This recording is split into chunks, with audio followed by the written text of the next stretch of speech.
জয়গুরু।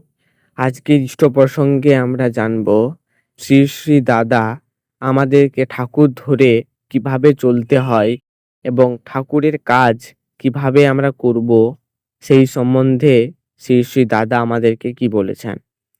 শ্রী শ্রী দাদা বলেন, ঠাকুরের দয়া পেতে গেলে করাটার উপর জোর দিতে হয়। করব যেমন, হব তেমন, পাবও তেমন। আমি যদি পাই, বোঝা যাবে আমি কিছু করেছি। পাচ্ছি না মানে কিছু করাই হয়নি। পাইনি মানে কিছু করিনি। আর পেয়েছি মানে কিছু করেছি।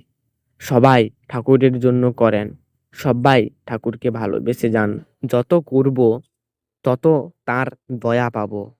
আমার জীবন দিয়ে, অভিজ্ঞতা দিয়ে দেখেছি, কোনো ক্যাপাসিটি অর্থাৎ যোগ্যতা নাই দয়া বহন করার, তবুও তিনি দয়া করেন।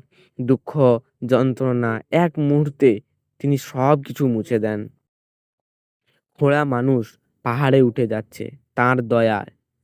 তাঁর দয়া চলছে এবং চলতেই থাকবে। ঠাকুরের জন্য আপনারা করে যান। যে করবে সেই পাবে। প্রার্থনা করি আপনারা সবাই করেন, সবাই পান। সুন্দর হোক সবার জীবন। সবাইকে নিয়ে বাঁচেন, সবাইকে কল্যাণের পথে নিয়ে যান। ঠাকুর যা যা করতে নির্দেশ দিয়েছেন সবাই তা করেন। ইষ্টভীতি করছি, সস্তয়নী করছি, নামধ্যান করছি। নামধ্যান যতখানি করা দরকার ততখানি করি না। গাফিলতি আছে, ফাঁকি দিই।